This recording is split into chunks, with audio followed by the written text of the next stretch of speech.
भाजपकडून मुख्यमंत्रीपदासाठी नाव अद्यापही जाहीर करण्यात आलेलं नाहीये, त्यामुळे आरएसएस प्रचंड नाराज असल्याची सूत्रांची माहिती आहे। इतकं मोठं बहुमत असूनही देवेंद्र फडणवीसांचं नाव जाहीर करण्यात उशीर का केला जातोय असा सवाल संघाकडून विचारण्यात आला आहे।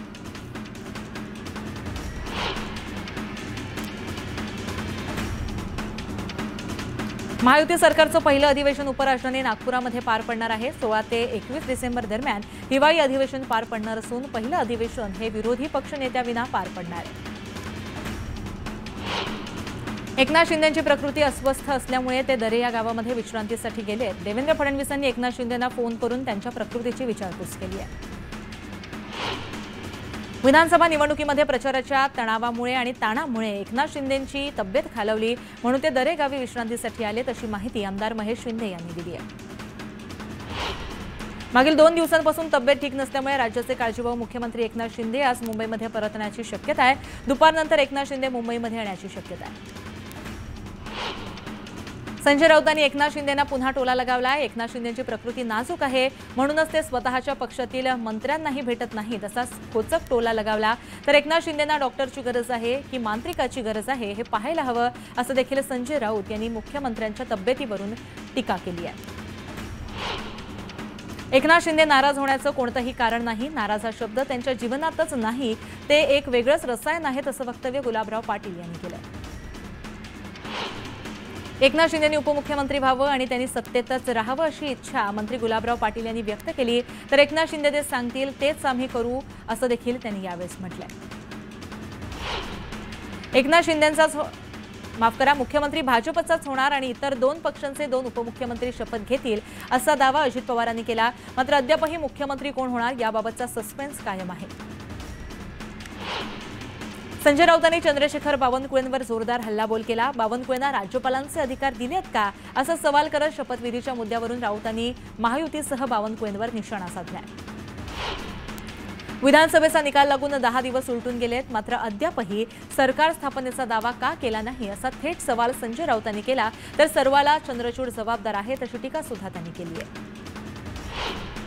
2 दिवसांपूर्वी दिल्लीमध्ये काही वरिष्ठ नेत्यांची भेट घेण्यासाठी गेले असल्याचं वृत्त खुद्द रवींद्र चव्हाण यांनीच फेटाळून लावलं। गेल्या 2 ते 3 दिवसांपासून मी डोंबिवली मतदारसंघामध्येच आहे, असं त्यांनी स्पष्ट केलं। पालघर जिल्ह्यातील मनसेच्या पराभूत उमेदवारांनी राज ठाकरेंची भेट घेतली। शैलेश भुक्कडा, त्याचबरोबर नरेश कोरडे, सचिन शिंगाडे, विजय वाडिया या उमेदवारांनी राज ठाकरेंची भेट घेतली। शरद पवारांच्या पक्षाच्या युगेंद्र पवारांनीही मतपडताळणीसाठी अर्ज दाखल केलाय। 1 लाखापेक्षा जास्त मताधिक्यानं जिंकलेल्या अजित पवारांच्या विजयावरती युगेंद्र पवार यांनी शंका उपस्थित केली आहे। आज शरद पवार गटातील आमदारांची बैठक होणार आहे। या बैठकीत महत्त्वाच्या विषयांसह विधिमंडळ गटनेत्याच्या निवडीबाबत चर्चा होण्याची शक्यता आहे। जयंत पाटलांसह शरद पवार गटाचे सर्व आमदार आणि मुख्य नेते उपस्थित राहणार आहेत। धाराशिव जिल्ह्यातील परंडा तालुक्यामध्ये अजित पवार आणि तानाजी सावंत यांचे एकत्रित बॅनर्स लावण्यात आले। यात अजित पवारांचा भावी मुख्यमंत्री म्हणून उल्लेख करण्यात आलाय, तर तानाजी सावंतांनाही शुभेच्छा देण्यात आल्या। मात्र या दोन्ही नेत्यांचे एकत्रित बॅनर्स लागल्यामुळे चर्चा न उधाणार आहे। विधानसभा निवडणुकीनंतर मंगळवेढा मतदारसंघामध्ये महाविकास आघाडीची विचारमंथन बैठक पार पडली। दरम्यान आगामी सर्व निवडणुका एकजुटीने लढण्याचा निर्धार यावेळेस महाविकास आघाडीच्या नेत्यांनी व्यक्त केला।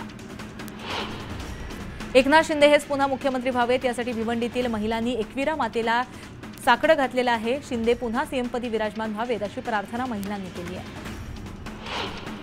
भाजपच्या आमदारांची विधिमंडळ पक्षनेता निवडीसाठी बैठक जी आहे ती 3 डिसेंबरला दुपारी मुंबईमध्ये होणार आहे।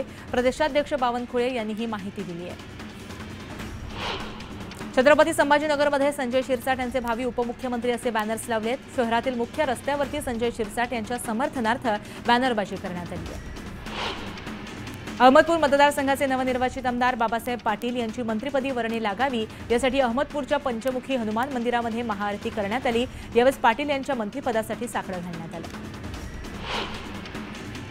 बाबा सिद्दीकी हत्या प्रकरणातील आरोपींवरती मोकोकानुसार आरोप देण्यात आले आहेत। आतापर्यंत 26 गुन्हेगार जेरबंद करण्यात पोलिसांना यश आलंय। अटक करण्यात आलेल्या आरोपींवरती मुंबई पोलिसांच्या गुन्हे शाखेनं मोकोका कायदा लावला आहे। त्यांच्यावरती या कायद्याअंतर्गत आरोपपत्र दाखल करण्यात येणार असल्याची माहिती सूत्रांनी दिली आहे। तमिळनाडूत धडकलेल्या फेंगल चक्रीवादळाचा कोकण किनारपट्टीवरही परिणाम दिसून आलाय। कोकणामध्ये ढगाळ वातावरण पसरलं असून काही ठिकाणी हलक्या ते मध्यम स्वरूपाच्या पावसाचा अंदाज वर्तवला जातोय। देशात एलपीजी सिलेंडरच्या किमती वाढलेल्या आहेत। 19 किलोच्या व्यावसायिक एलपीजी सिलेंडरसाठी मोठ्या प्रमाणात भाव जे आहेत त्याचे ते समोर आले आहेत। नवे दर आजपासून देशभरामध्ये लागू झाले आहेत, तर घरगुती एलपीजीच्या किमतीत मात्र कोणतीही वाढ झालेली नाहीये, कुठलाही बदल झालेला नाहीये। मध्य आणि हार्बर रेल्वे मार्गावरती आज मेगा ब्लॉक घेण्यात येणार आहे। मध्य रेल्वेवर सीएसएमटी ते विद्याविहार दरम्यान ब्लॉक असेल, तर हार्बर मार्गावरती पनवेल ते वाशी दरम्यान मेगा ब्लॉक घेण्यात येणार आहे। या पश्चिम रेल्वेच्या प्रवाशांना मेगा ब्लॉकपासून दिलासा मिळाला आहे। मुंबईत आजपासून 5 डिसेंबरपर्यंत पाणी कपात करण्यात येणार आहे। महापालिकेस पाणी पुरवठा करणाऱ्या पिसे येथील न्यूमॅटिक गेट सिस्टीममध्ये तांत्रिक बिघाड झालाय, त्यामुळे दुरुस्तीचं काम तातडीनं हाती घेण्यात आल्यानं पाणी पुरवठ्यावर परिणाम होणार आहे। स्टेट बँक ऑफ इंडियानं आजपासून क्रेडिट कार्डच्या नियमांमध्ये बदल केले आहेत। एसबीआय येथील यापुढे डिजिटल गेमिंग प्लॅटफॉर्म व्यवहारांसाठी वापरल्या जाणाऱ्या क्रेडिट कार्ड रिवॉर्ड पॉइंट्स देखील देणार नाहीये। आर्थिक वर्ष 2023-24 साठी आयकर विवरण भरण्यासाठी 15 डिसेंबर मुदत ही वाढवून दिली गेली आहे। केंद्रीय प्रत्यक्ष कर मंडळानं विवरण भरण्यासाठी 15 दिवसांची मुदतवाढ देण्याचा निर्णय जाहीर केला आहे। निमलष्करी दलामध्ये महिलांना 33% आरक्षण देण्यात आलंय, मात्र असं असताना सुद्धा केवळ 3.29% महिलांचीच तैनाती करण्यात आल्याची माहिती समोर आली आहे। समुद्रातील मासे महाग झाल्यानं पापलेट, रावस, हलवा, सुरमई यासारखे मासे आता सामान्यांना परवडत नाहीयेत। समुद्रातील प्रदूषणामुळे मासळीचा दुष्काळ निर्माण झालाय, त्यामुळे मत्स्यप्रेमींच्या ताटातील मासळी ही गायब होताना दिसतेय। महानगरपालिकेची परवानगी न घेता बॅनरबाजी करणाऱ्यांवरती अकोला मनपा प्रशासनानं कारवाईचा बडगा उगारलाय। अकोट, फैल आणि सिटी कोतवाली पोलिसांच्या हद्दीमध्ये अनधिकृत बॅनरबाजी करणाऱ्या 6 जणांवर गुन्हा दाखल करण्यात आला। अकोला जिल्हा परिषद अध्यक्षा संगीता आढाऊ यांच्या शासकीय निवासस्थानी गोंधळ घालणाऱ्या वंचितच्या 8 कर्मचाऱ्यांना वंचितमधून 3 वर्षांसाठी निलंबित करण्यात आलं, अशी माहिती वंचितच्या जिल्हाध्यक्ष प्रमोद देंडवेंनी दिलेली आहे। गुहागरच्या कारुळ गावातील खाडीजवळ असलेल्या डोंगरावर बेकायदेशीर उत्खनन सुरू असल्याचं समोर आलं। दरम्यान महसूल खातं या प्रकाराकडे दुर्लक्ष करत असल्याचा आरोप स्थानिकांनी केला। जळगावच्या नशिराबाद गावामध्ये पाणी पुरवठा विस्कळीत झालाय। पाणी पुरवठा करणाऱ्या विहिरीतील वीज पंप मोठ्या प्रमाणात बिघडल्यामुळे 2 दिवसाआड पाण्याचा पुरवठा केला जातोय। परभणी महानगरपालिकेमध्ये मागील 2.5 वर्षापासून प्रशासक राज आहे। दरम्यान मनपा प्रशासकांनी 2.5 वर्षामध्ये 239 वेगवेगळ्या प्रकाराचे ठराव पारित केले आहेत, त्यामुळे परभणीमध्ये प्रशासकांचा एकहाती कारभार सुरू असल्याची चर्चा आहे। गुहागरमध्ये लाकूड व्यापाऱ्यांकडून मोठ्या प्रमाणात जंगलतोड होत असल्याचं समोर आलं। दरम्यान वनविभाग दुर्लक्ष करत असल्याचा आरोप करण्यात येतोय। जंगलतोडीला आळा घालण्यासाठी मागणी मोठ्या प्रमाणात पर्यावरण प्रेमींकडून करण्यात येते। रत्नागिरीच्या गुहागरमध्ये कारुळ विसापूर खाडीजवळ असलेल्या कांदळवनाची अज्ञातानं कत्तल केल्याचं समोर आलं। खाडीच्या पत्र्यात अंदाजे 50 ते 60 फूट आत मातीचा भराव केल्याचं देखील समोर आलं। रायगडमधल्या माणगावातील काळा नदीत महाकाय मगरीचं दर्शन घडलंय। या ठिकाणी मगरींच्या संख्येमध्ये वाढ झाली असून मानव वस्तीतही मगरींचा मुक्त संचार दिसून आलाय। चिपळूणमध्ये 21व्या पंचवार्षिक पशुगणनेस सुरुवात करण्यात आली आहे। ही प्रक्रिया 28 फेब्रुवारी 2025 पर्यंत पार पाडली जाणार असून यामध्ये 16 प्रजातींची जनगणना केली जाणार आहे। यवतमाळ जिल्ह्यातील कापूस उत्पादक शेतकऱ्याला हमीभावापेक्षा कमी दरानं भाव मिळाल्यानं शेतकऱ्यांवरील संकटामध्ये भर पडली आहे। शासनाकडून 7,521 रुपयांचा भाव मिळतोय, मात्र व्यापारी 6,000चा भाव दिल्यानं शेतकरी नाराज आहेत। वाशिम जिल्ह्यातील 52,000 हेक्टरवरील हरभऱ्यावर मर रोगाचा प्रादुर्भाव झालाय, त्यामुळे शेकडो हेक्टरवरील पिकं बाधित झाल्यामुळे शेतकऱ्यांचं आर्थिक नुकसान झालंय। छत्रपती संभाजीनगरमध्ये गेल्या 3-4 दिवसांपासून ढगाळ हवामान आहे। दरम्यान ढगाळ हवामानाचा डाळिंब, बाजरी, मका, ज्वारी, कांद्यासह इतर फळांना त्याचबरोबर पिकांना फटका बसतोय, त्यामुळे फळ उत्पादक शेतकरी हवालदिल झालाय। उत्तर पुणे जिल्ह्यामध्ये कांदा लागवडीला वेग आलाय। दरम्यान मजुरीच्या दरामध्ये वाढ झाल्यानं कांदा उत्पादनाच्या खर्चामध्ये वाढ होण्याची शक्यता आहे।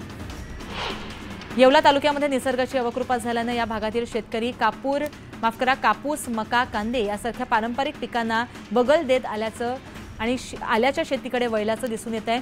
शेतकऱ्यांना पारंपरिक पिकांना फाटा देत 5 एकर शेतात आल्याची लागवड केली आहे, यातून लाखोंचं उत्पन्न मिळालंय। कोकणात कडाड्याची थंडी पडल्यामुळे त्याचा सकारात्मक परिणाम आंबा उत्पादनावर पडताना दिसतोय। सिंधुदुर्ग जिल्ह्यातील किनारपट्टी भागातील आंबा बागायतींमध्ये आंब्याच्या झाडांना मोहर यायला सुरुवात झाली आहे, तर काही झाडांना फळधारणही सुरुवात झाली आहे। आज राज्यामध्ये 61 परीक्षा केंद्रावरती एमपीएससीच्या परीक्षा पार पडतात। यासाठी बुलढाणा जिल्ह्यामध्ये 2 सत्रामध्ये परीक्षा घेतली जाते। सकाळी 10 ते दुपारी 12 आणि दुपारी 3 ते सायंकाळी 5 अशा 2 सत्रामध्ये परीक्षा सुरू आहे। राज्यात विद्यार्थ्यांची संकलित मूल्यमापन चाचणी 1 ही 22 ते 25 ऑक्टोबर दरम्यान सर्व शाळांमध्ये घेण्यात आली होती। मात्र आतापर्यंत राज्यातील फक्त 40% शाळांनी विद्यार्थ्यांच्या गुणांची नोंद केल्याचं दिसून येत आहे। महाराष्ट्र राज्य परीक्षा परिषदेच्या माध्यमातून घेतल्या जाणाऱ्या इयत्ता 5वी व 8वी शिष्यवृत्ती परीक्षेचे अर्ज भरण्यास 7 डिसेंबरपर्यंत मुदतवाढ देण्यात आली आहे। याआधी विद्यार्थ्यांना 30 नोव्हेंबरपर्यंत नियमित शुल्क भरण्यास मुदत दिली होती। मुंबई विद्यापीठाशी संलग्न असलेल्या बीई, बीआर्क आणि बीफार्म या अभ्यासक्रमांच्या शिक्षण संस्थांनी मागील 2 वर्षांमध्ये त्यांच्याकडे प्रवेश घेतलेल्या 42% विद्यार्थ्यांची संपूर्ण माहिती ही विद्यापीठाकडे सादर केली नसल्याचं समोर आलंय। त्यामुळे बीई, बीआर्क, बीफार्मच्या 40,000 विद्यार्थ्यांची नोंदणी ही प्रलंबित आहे। राज्य सामायिक प्रवेश परीक्षा कक्षातर्फे विविध अभ्यासक्रमांची 2024-25 या वर्षातील प्रवेश प्रक्रिया पूर्ण झाली नसताना सीईटी कक्षानं तात्पुरतं वेळापत्रक जाहीर केलं। बीई, बीटेकसाठी 19 ते 27 एप्रिल 2025 दरम्यान सीईटीची परीक्षा होणार आहे। सोलापूर विद्यापीठाच्या सत्र परीक्षेला 10 डिसेंबरपासून सुरुवात होणार आहे। दरम्यान 70,000 विद्यार्थी ही परीक्षा देणार आहेत। भारतीय रेल्वेकडून विविध रिक्त जागा भरण्यासाठी 21 रेल्वे भरती बोर्डामार्फत अधिसूचना जारी केली होती। 62% उमेदवारांच्या परीक्षा यशस्वीपणे पार पडल्यात। विद्यार्थ्यांना तातडीची वैद्यकीय उपचारांची गरज भासू शकते, त्यामुळे आता विद्यार्थ्यांना खरचटल्यास शाळेतच त्वरित उपचार मिळणार आहेत। त्यासाठी फर्स्ट एड किट आणि सिक रूम उपलब्ध करण्याच्या सूचना शिक्षण विभागानं दिल्या।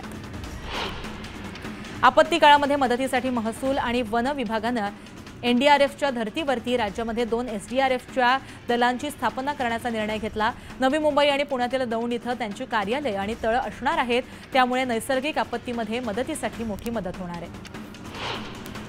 मीरा भाईंदरची हवा प्रदूषित झाली असून यामुळे नागरिकांच्या आरोग्याला धोका निर्माण झालाय। हवेची गुणवत्ता मोजणारी यंत्रणा शहराच्या बाहेरच्या बाजूला असली तरी त्याचा सरकारी यंत्रणेच्या आकडेवारीप्रमाणे मीरा भाईंदर शहराची हवा ही मध्यम आणि खराबच आहे। त्यामुळे ही खराब हवा नागरिकांच्या आरोग्यासाठी अपायकारक ठरत आहे।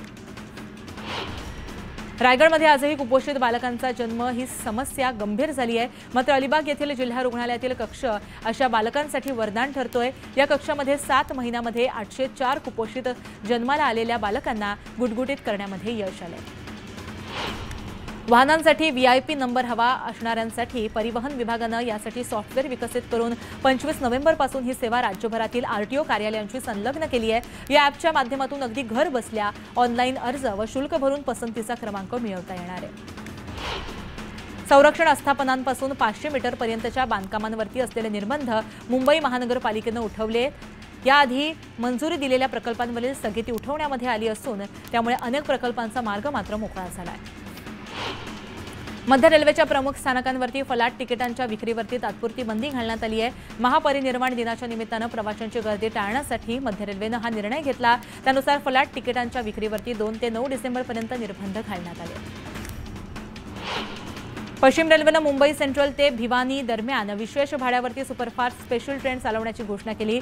रेल्वे प्रवाशांची अतिरिक्त गर्दी लक्षात घेऊन विशेष गाड्या सोडल्या जाणार आहेत, त्यामुळे प्रवाशांना दिलासा मिळेल। आरटीओनं खासगी बस ट्रॅव्हल्सकडे आपला मोर्चा वळवलाय। त्यानुसार गेल्या 7 महिन्यांमध्ये आरटीओकडून 1911 वाहनांची तपासणी करण्यात आली। त्यात आरटीओनं 34,51,000चा दंड वसूल केला, तर 73 बस चालकांचं लायसन्स निलंबित केलंय। आठवड्याभरापासून तापमानाचा पारा घसरत असल्यामुळे मुंबईतील विजेची मागणीही कमी झाली आहे। गारठा वाढल्यानं एसी, पंखे आणि कूलरसाठी विजेचा होणारा वापर हा कमी झालाय। त्यामुळे मुंबईतील मागणी ही 3000 मेगावॅटवरून 2500 मेगावॅटपर्यंत घटली आहे। वीज बिलाच्या थकबाकीमुळे कायमस्वरूपी कनेक्शन तोडलेल्या घरगुती व्यावसायिक आणि औद्योगिक ग्राहकांसाठीच्या अभय योजनेला 31 डिसेंबरपर्यंत मुदतवाढ दिली आहे। योजनेअंतर्गत थकबाकीवरील संपूर्ण व्याज आणि विलंब आकार हा माफ होणार आहे। म्हाडाच्या मुंबई मंडळाकडून 61 गाळ्यांच्या विक्रीसाठी लवकरच जाहिराती येणार आहेत। मुलुंड, पवई, चुनाभट्टी, चारकोपसह विविध ठिकाणी असलेल्या या गाळ्यांचा यामध्ये समावेश आहे। त्यामुळे दुकानदारांना स्वस्ताचा व्यावसायिक गाळा खरेदी करण्याची संधी आता मिळणार आहे। गेल्या काही वर्षांमध्ये वातावरणामध्ये धूर, धुळीचं प्रमाण मोठ्या प्रमाणात वाढलंय। क्रॉनिक ॲट्रोबिक्टिव्ह पल्मनरी डिसीज यामुळे मोठ्या प्रमाणात वाढले आहेत। या आजारामुळे लोकांची फुफ्फुसं खराब होऊ लागली आहेत। वन्य प्राण्यांसह बिबट्याच्या हल्ल्यामध्ये मानवाचा मृत्यू झाल्यास वारसदाराला 20 लाख मिळणार आहेत, तर अपंगत्व आल्यास 5 लाखांची मदत वन विभागाकडून मिळणार आहे। मात्र याची माहिती वन विभागाला 48 तासांमध्ये कळवणं हे बंधनकारक असणार आहे। ठाण्यात अपघात रोखण्यासाठी ब्लॅक स्पॉटचा शोध घेऊन उपाययोजना करण्यात आल्यानं त्याचा फटका झाल्याचं आकडेवारीतून स्पष्ट आलंय। ब्लॅक स्पॉटच्या ठिकाणामध्ये वाढ झाली असतानाही अपघातांमध्ये घट झाल्याचं दिसून आलंय। ऑक्टोबर 2024 मध्ये अपघातांची संख्या ही 23 घटली असून मृतांची संख्या 10 कमी झाली आहे। थंडीचा आनंद लुटण्यासाठी पर्यटक आता रायगडमध्ये दाखल होण्यास सुरुवात झाली आहे। यावेळेस पर्यटक समुद्रकिनारी आनंद लुटतात। सारस पक्षांना अभ्यास करण्यासाठी गोंदियातील मादी सारस क्रेन पक्षावरती जीपीएस आणि जीएसएम या ट्रान्समीटर बसवण्याचं काम मोठ्या प्रमाणात सुरू झालं आहे। बॉम्बे नॅचरल हिस्ट्री सोसायटीकडून याचा अभ्यास करण्यात येणार आहे। भिवंडीच्या पोगावमध्ये मध्यरात्री एका कॅन्टीनला अचानक आग लागली। या आगीमध्ये कॅन्टीनसह शेजारी उभी असलेली स्कूटी जळून खाक झाली आहे। मुंबई नाशिक महामार्गावरती चेरपोली घाटामध्ये टायर फुटल्यानं प्रवासी बस डिवायडरला जाऊन आदळली। दरम्यान या बसला मागून येणाऱ्या दुसऱ्या बसनं धडक दिल्यामुळे भीषण अपघात झाला। या अपघातामध्ये 20 प्रवासी जखमी झाले। सांगलीच्या मालगावमध्ये पिसाळलेल्या कुत्र्यानं धुमाकूळ घातला। उरुसच्या निमित्तानं गावात आलेल्या 20 ते 25 भाविकांवर या कुत्र्यानं हल्ला केला, त्यामुळे परिसरामध्ये भीतीचं वातावरण पसरलंय। यावल तालुक्यातील अठरावल या गावातील शेतकऱ्याच्या शेतातील तब्बल 1800 झाडं एका माथे फिरून खोडापासून उपटली आहेत। त्यामुळे शेतकऱ्याचं तब्बल 6 लाखांचं नुकसान झालं। या प्रकरणी गुन्हा दाखल करण्यात आला। एरंडोल तालुक्यातील भातकडमधील मध्यरात्रीच्या सुमारास 6 घरांमध्ये चोरी करण्यात आली। या संपूर्ण घटनेचा प्रकार जो आहे तो सीसीटीव्हीमध्ये कैद झाला असून कसोदा पोलीस ठाण्यामध्ये या प्रकरणी गुन्ह्याची नोंद करण्यात आली आहे। मनमाडच्या देवळा या शहरामध्ये असणाऱ्या अवैध गॅस सिलेंडर रिफिलिंगच्या अड्ड्यावर पोलिसांनी छापा टाकत असून 136 सिलेंडरसह 11 लाखांचा मुद्देमाल जप्त केला। या प्रकरणी एकाला अटक केली असून पोलिसांचा अधिक तपास सुरू आहे। चाकणमधील एका कंपनीतील कामगारावरती त्याच्याच सहकार्यानं कटरनं वार केलेत। या प्रकरणी पोलिसांमध्ये गुन्हा दाखल केला असून अधिकचा तपास सुरू आहे। बुलढाण्यातील धाड इथं गावामध्ये टिपू सुलतानच्या मिरवणुकीदरम्यान 2 गटामध्ये मोठा राडा झाला। दोन्ही गटात तुफान दगडफेक आणि जाळपोळ देखील करण्यात आली। या घटनेनंतर परिसरामध्ये पोलिसांचा मोठा फौजफाटा तैनात करण्यात आला। नागपूरच्या सोनेगावातील एका सलूनमध्ये देहव्यापार सुरू होता। दरम्यान या प्रकरणी सोनेगाव पोलिसांनी कारवाई केली असून 4 पीडित महिलांची सुटका करण्यात आली, तर एका आरोपीला बेड्या ठोकण्यात आल्या। विदेशामध्ये नोकरी लावण्याच्या नावाखाली बेलापूरमध्ये 50 पेक्षा अधिक तरुणांची आर्थिक फसवणूक करण्यात आली। नोकरीच्या नावाखाली एका तरुणांकडून प्रत्येकी 1 लाख रुपये वसूल करण्यात आले। कुर्ल्यात विकास कामांसाठी खोदलेल्या खड्ड्यात पडून एका 7 वर्षीय चिमुकल्याचा मृत्यू झाला। कुर्ला डेपोतील ही घटना समोर आली असून पोलिसांनी अपघाती मृत्यूची नोंद केली आहे। रायगडमध्ये निवडणूक काळामध्ये 2 लाख लिटर दारू जप्त करण्यात आली। दरम्यान या कारवाईमध्ये 409 गुन्हे दाखल करण्यात आले असून 297 आरोपींना ताब्यात घेण्यात आले।